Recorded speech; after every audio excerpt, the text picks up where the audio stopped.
विषय गणित भाग 2 प्रकरण 3 त्रिकोण. त्रिकोणाच्या दुरस्थ आंतरकोनाचे प्रमेय याविषयी आपल्याला आज माहिती बघायची आहे. Theorem of a remote interior angle of a triangle. प्रमेय आहे त्रिकोणाच्या बाह्यकोनाचे माप या त्याच्या दुरस्थ आंतरकोनाच्या मापांच्या बेरजे एवढे असते.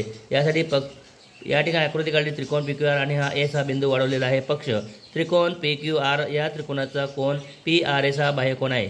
साध्य काय करायचं आहे तर PRS बरोबर PQR आणि अधिक QPR. सिद्धता त्रिकोणाच्या तिन्ही कोनांच्या मापांची बेरीज आपल्या सर्वांना माहिती आहे 180 अंश असते.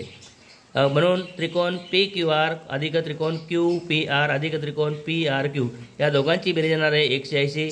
आणि विधान नंबर 1 कोन PRQ अधिक हा कोन PRS या दोघांच्या बेरीज येते 180 कारण रेषीय जोडीतील कोन आहेत.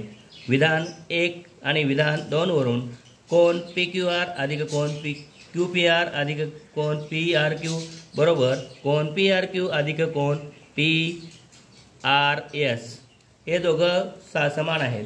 म्हणून या ठिकाणी हा PRQ आणि हा PRQ कॅन्सल. म्हणून कोन PQR अधिक कोन QPR बरोबर PRS म्हणजेच PRSचा या ठिकाणी लोप केला म्हणजे हेच या ठिकाणी सिद्ध होते. जे आपल्याला सिद्ध केलेले आहे ते या ठिकाणी साध्यामध्ये दिसतंय.